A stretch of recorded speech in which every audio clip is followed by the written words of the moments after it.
We finished the last video with these results that you can see here, and with a statement that we'll be looking for the third order response in this type of a series. For us, the important equations are these two. So this one here, and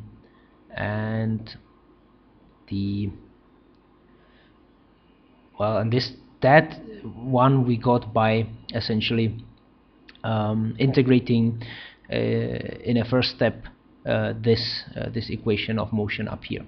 So now we make space.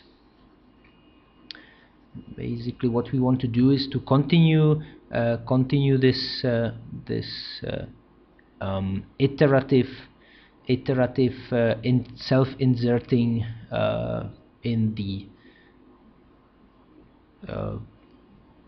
for at least up to the third order. So let's go right away to the third order. What would happen in a third order?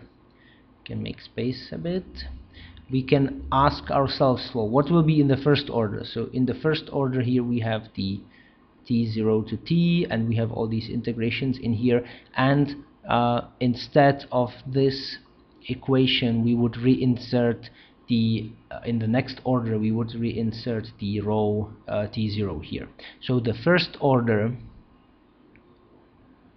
so order 1 would, so our row 1, and now we are still in the interaction picture, would be I t0 to t d tau v2.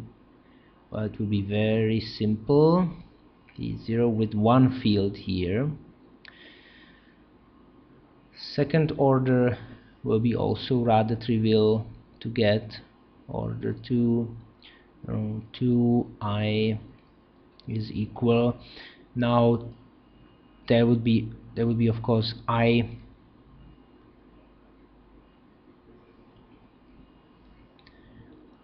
to the second power here. There would be t0 t d tau v tau, and because we always reinsert in here, the next order, next integration would have to be taken, or basically would have to land after, on the right hand side of this interaction operator here, whereas it doesn't matter for the electric field at all how they will be ordered, but in this case we will have tau and tau dash. We could also reverse it, but there's no reason for that. The important order for us will be the third one. Third one we make in another color, order 3, and we make it in green, let's say. So third order in interaction picture will be I to the third power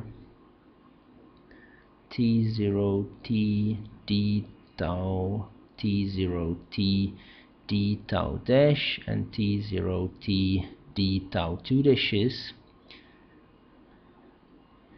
We will repeat 3 times the operator that mediates the interaction between the fields and the and our system. This would be t0, and here we would have 3 times the electric fields. Now we could already write something that would have that would have the meaning of response function, but before that let us turn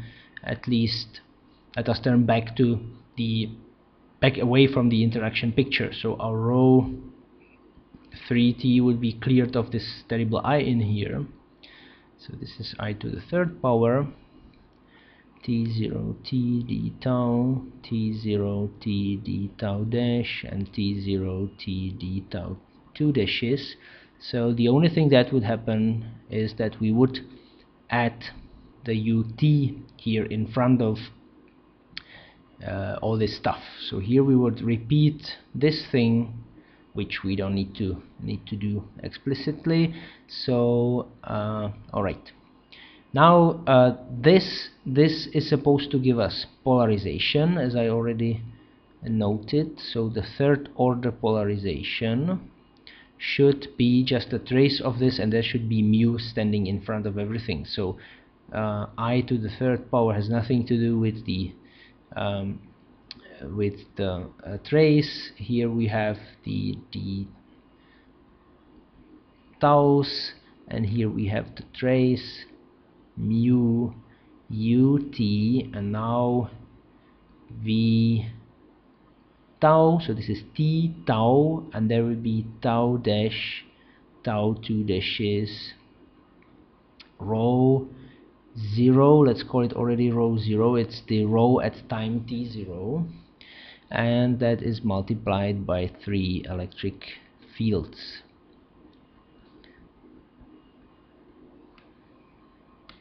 So now we are interested in everything behind here, in all the details of these superoperators here. There are many more, there are in here we have hidden some operators, some superoperators, evolution operators. So this is this u, and we will have a look at what's standing behind it. So there we have u, according to the definition, u dagger tau, v u tau, u dagger tau dash, that's coming from here, the curly v, this is supposed to be u. So u,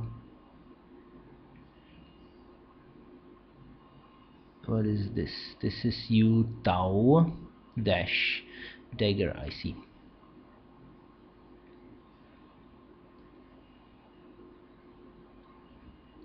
And again u dagger tau dash, and that is meeting u tau 2 dashes v and u dagger 2 dashes acting on rho 0. So now what can we do with that? Of course, we have always the dagger meeting non-dagger. So there is dagger v u dagger v, there is no dagger here. There is, however, a dagger here, and there is no dagger here.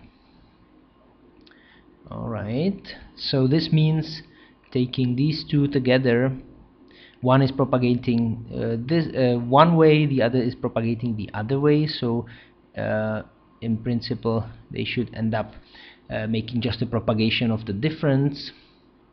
This is v, here we have u u tau minus tau dash v, and here u tau dash minus tau 2 dashes v. Now what happens with this? So we have here some expectation value that depends on state. State is given by this, but now it looks like the state is actually given by this. The state is the rho 0, and then it's evolved for some time, and only then we can say, well, then the rest are some operators and their expectation value we are calculating. Now we can ask ourselves, what is this? This is supposed to be in nonlinear spectroscopy the initial state of the system before all the pulses arrive. So this is going to be equilibrium, and the equilibrium, when it evolves according to the field-free evolution operator, should actually evolve in itself. So there will be just rho 0 or rho equilibrium standing here.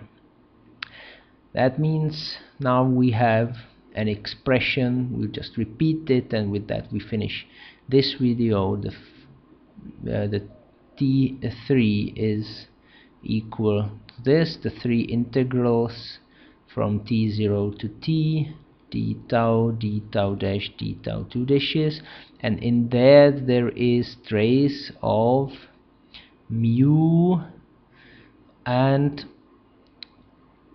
an array of evolution operators that look like they always evolve the system after some action of a superoperator V, which originally takes the system out of equilibrium. So this is the equilibrium. Then there is an operator which does something non-trivial on the equilibrium.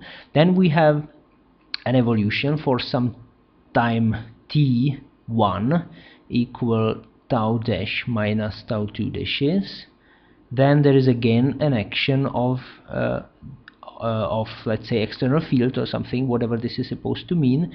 Then we evolve again for some time t2, which is the difference between these two. Again an interaction with outside world, and then we interact with some we evolve for some time t3. At the end, this perturbed system, the system perturbed by 1, 2, 3 interactions, the state of that system lets us, or we are asked here to take that perturbed state of the system and take an expectation value of the of this transition dipole moment operator, which is supposed to lead us to P. And not to forget here, we have to also add the electric field, which is still sitting there in and acts at these 3 times t at the E at tau, E at tau dash and tau 2 dashes. So out of this whole thing, the trace in here, the trace is called response function. You see that it is a function, and we will look at its properties and actually how together with these fields it builds the polarization in the next video.